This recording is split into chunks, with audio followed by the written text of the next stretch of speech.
القائمة الثانية اللي هي قائمة التاريخ المصري، تاريخ مصر في الكاراتيه.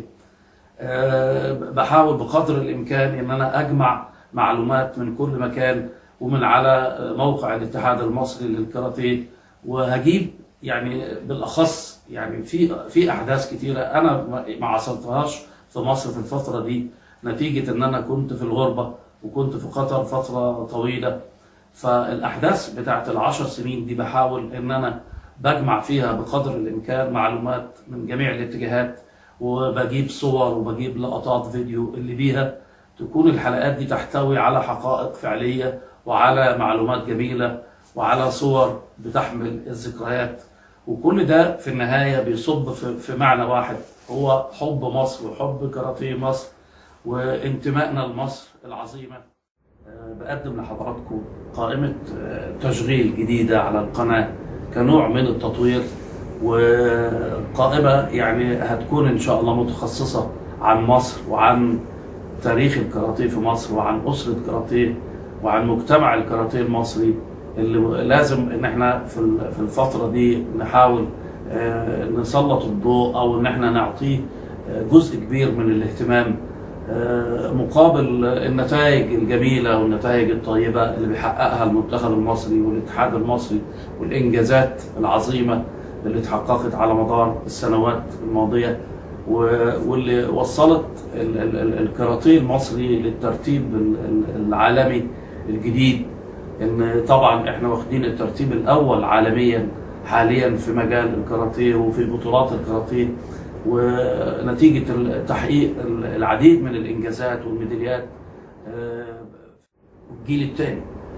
وطبعا أنا من الجيل الثاني من جيل السبعينات، ورحت للكابتن حسن جاد من ضمن الذكريات والتاريخ بتاعي إن أنا مارست الكاراتيه وخدت الحزام الأسود عند الكابتن حسن جاد في نادي الوفاء، وحضرت المنافسات وحضرت البطولات دي وحضرت المعمعات اللي كانت بتحصل. كانت منافسات قوية جدا في بطولات الجمهورية للحصول على المراكز في الكاتا وفي الكوميتيه ودخول منتخب مصر وتمثيل مصر. فأنا حضرت الكثير من البطولات والمعمعات دي وكنت في الجبهة بتاعة نادي الوفاء. بعد كده الفترة دي يعني يمكن بعد سفر الكابتن حسن جاد وخروجه من مصر بدأت يظهر لنا على الساحة تكتل جديد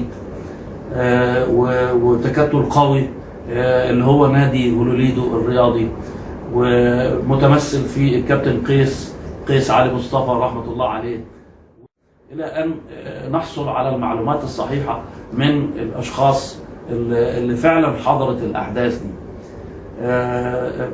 بس احنا إجمالا الحلقة بتكون فيها بعض الصور وفيها بعض الأمور اللي توضح فيها تاريخ ونبذة عن تاريخ الكاراتيه المصري القديم، إلى أن وصلنا إلى تاريخ الكاراتيه المصري الحديث، اللي إن شاء الله بعمل قائمة تشغيل جديدة عن أبطال مصر الحاليين اللي عملوا إنجازات عظيمة جدا لينا كمصريين وللاتحاد المصري وللأسرة الكاراتيه ومجتمع الكاراتيه المصري.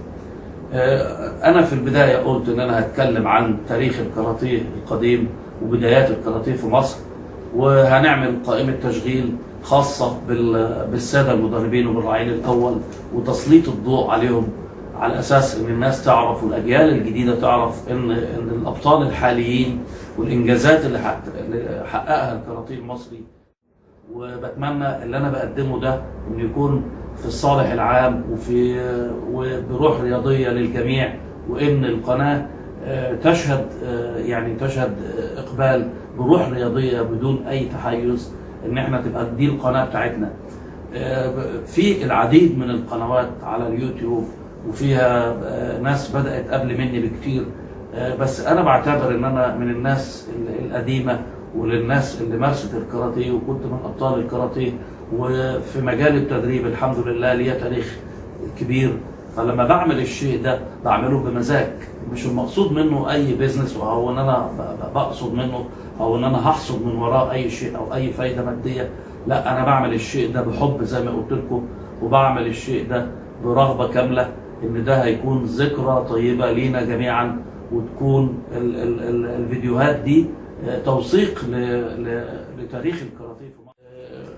التاريخ بتاع الكاراتيه او المسمى اللي انا عامل بيه الحلقات، النقطه دي طبعا مهمه جدا.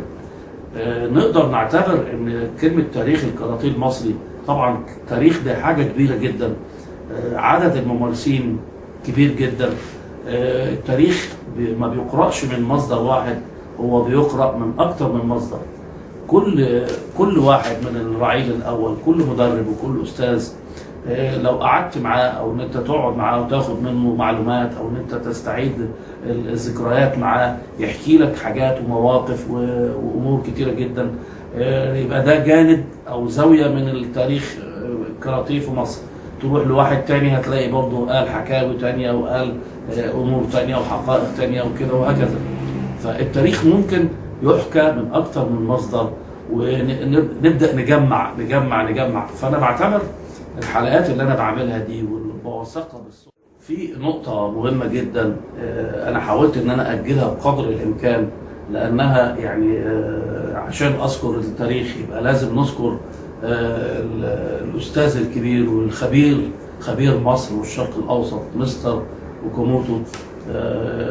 مستر هيديكي اوكاموتو طبعا صاحب الفضل الكبير في ابتداء من سنة 75 76 من ساعة ما جه مصر وكان في لبنان وفي سوريا.